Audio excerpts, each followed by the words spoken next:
Before your feet touch the floor tomorrow morning, your body will already have made a decision about your legs, and you don't get a vote. Here's what I mean. You wake up, you sit on the edge of the bed, and for a second or two, you wait. Not because you're tired, because some quiet part of you is checking first, testing whether your legs are going to feel like your legs today, or like they belong to somebody 10 years older than you. Nobody says that out loud. You just do it every morning, and you call it getting older. It isn't. That pause you feel is not old age arriving. It's the result of something that happened in the dark while you were asleep. There is a switch inside your body that flips every single night.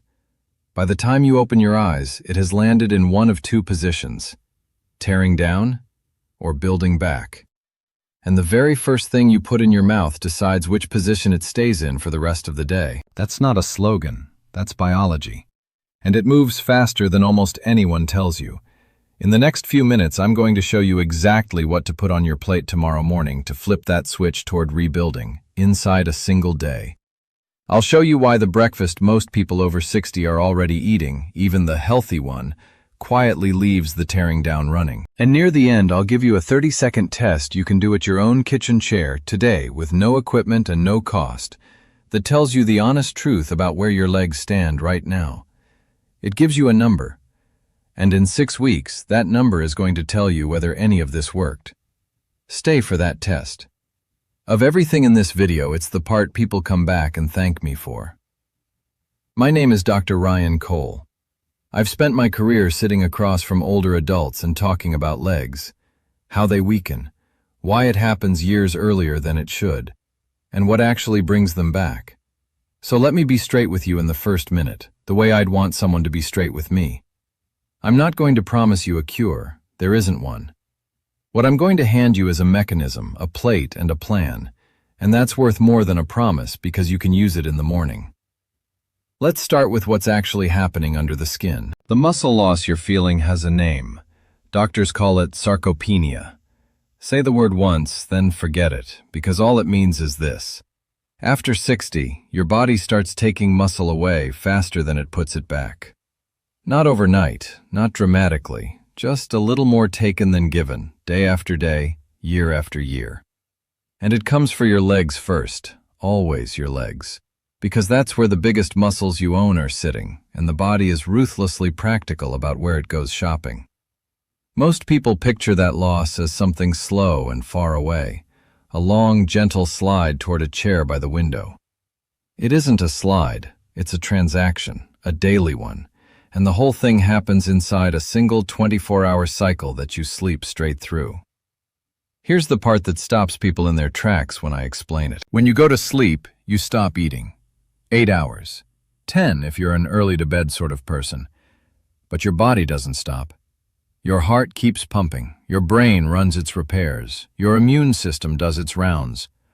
All of it needs raw material, specifically the little building blocks that protein is made of. So where does it get them at 3 in the morning, when nothing has come in the door? It takes them out of your muscle. That is not a malfunction. That is the system working exactly as designed. Muscle is your body's storage cupboard, and every night it makes a withdrawal.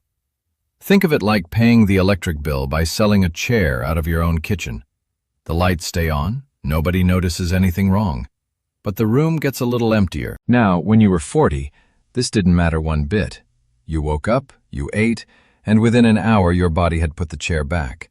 Withdrawal at night, deposit in the morning, balanced by lunch. That's how you kept your legs for 40 years without ever once thinking about them. After 60, something changes. The withdrawal still happens every single night, like clockwork, but the deposit stops arriving. That's the real reason the stairs feel different. That's why your legs are heavier at 4 in the afternoon than they were at noon. Not because you've aged, because you've been running a quiet overdraft in your thighs and your calves for years, and nobody ever showed you the statement. So let's look at that statement together. Let's look at what actually goes on your plate in the morning. A slice of toast with a scrape of jam, a cup of tea, maybe cereal with milk, Maybe half a banana because somebody told you fruit was good for you. Maybe nothing at all because appetite fades with age and the morning gets away from you. Be honest with yourself right now. Which one of those is closest to your breakfast? Tell me in the comments. I have a feeling a lot of you are recognizing yourselves this very second. Here's the problem, and it's a simple one. Every one of those meals gives your body fuel. Almost none of them give your body building material.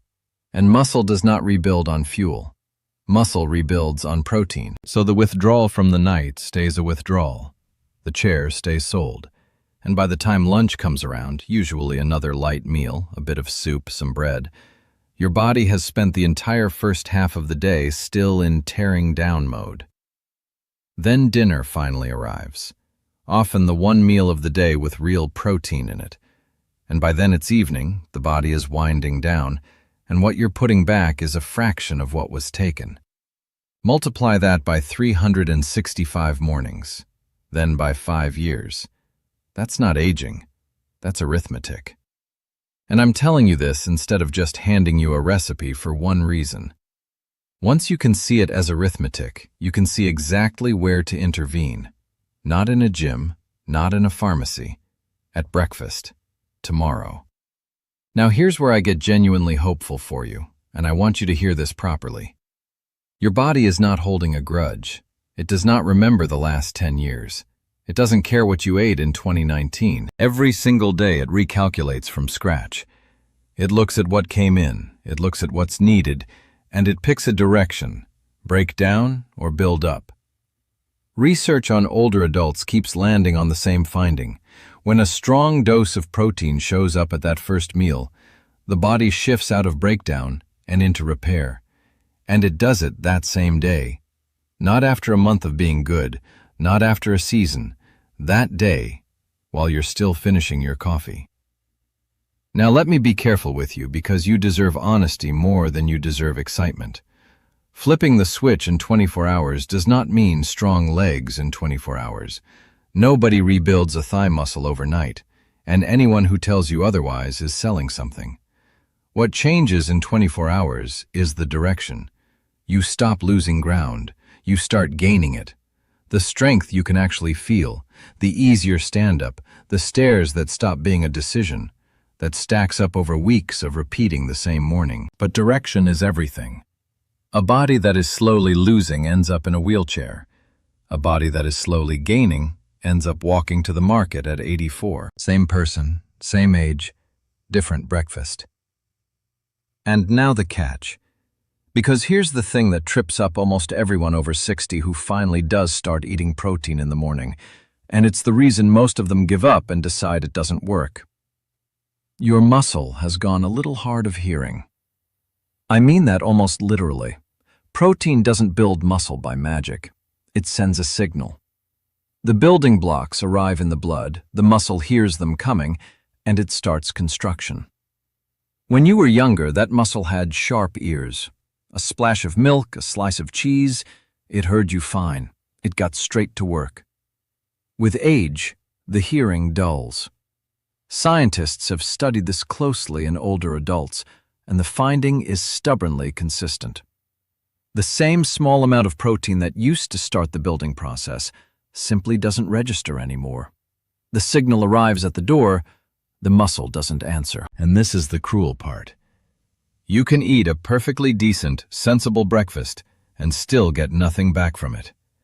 Not because you did the wrong thing, because you did the right thing too quietly. So what do you do when somebody's hard of hearing? You don't whisper more often, you knock louder. That's the whole secret of this video.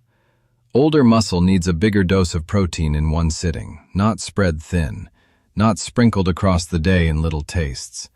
A solid, concentrated amount at one meal, enough to cross the line where building actually switches on. And the meal where nearly every person over 60 falls short of that line is breakfast. The one they've been getting wrong the longest. That's it. That's the gap. No exotic supplement, no expensive powder, no miracle root nobody has ever heard of. Just a loud enough knock first thing in the morning. For most older adults, the general target researchers point toward is somewhere in the range of 25 to 30 grams of protein at that first meal. I'll show you what that looks like on a real plate in about a minute, and I promise you it's more ordinary than you're expecting. But before I do, I want you to hear the single most hopeful sentence in this entire video. Studies on adults in their 70s, in their 80s, even in their 90s keep finding the same thing. Muscle still responds. The ears may be dull, but they are not deaf. Knock loud enough, and the body still answers, at every age anyone has ever bothered to test. It is not too late for you. It never was. Nobody simply told you how to knock. So let's build the plate. And notice how ordinary it's going to sound, because the power was never in any exotic ingredient. It's in one number hiding inside the bowl. Start with a bowl of warm, rolled oats, the plain ones, not the sweet packets with the cartoon on the box. Oats give you slow, steady fuel that doesn't spike and crash, and they hold everything else together. Now the piece that does the real work.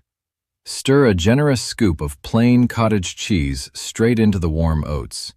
Not on the side of the bowl, right into it until it goes soft and creamy and practically disappears. Cottage cheese is one of the cheapest, most protein-dense foods sitting in any grocery store in the country. It's soft, it's easy to chew, which matters more at our age than most people are willing to say out loud. That single scoop is what turns a fuel breakfast into a building breakfast. That is the knock on the door. Next, scatter a small handful of pomegranate seeds over the top. These are your blood flow helpers. Pomegranate is rich in plant compounds that support the delicate lining of your blood vessels, and healthier vessels mean better blood flow down into the legs. And that matters more than people realize. Protein without circulation is a delivery truck with no address on the parcel. The seeds give it somewhere to go. Then a spoonful of ground flaxseed. Ground, not whole, because whole seeds pass straight through you and take their benefits with them. Flax carries a plant form of omega-3 fat, and omega-3 fats help calm the low, background inflammation that quietly chews at muscle tissue in older bodies. Less of that background noise means more of what you eat actually stays as muscle.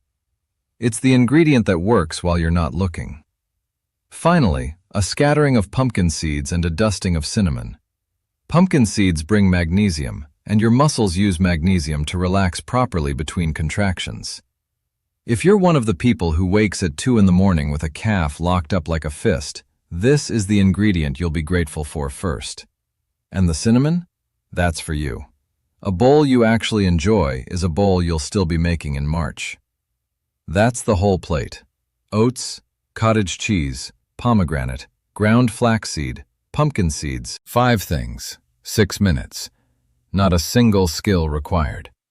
And together they carry that first meal across the line older muscle needs, right at the hour of the day when your body is standing at the door, listening hardest. But a list of ingredients can't show you what this does to a life. So let me show you what it looks like in an ordinary one.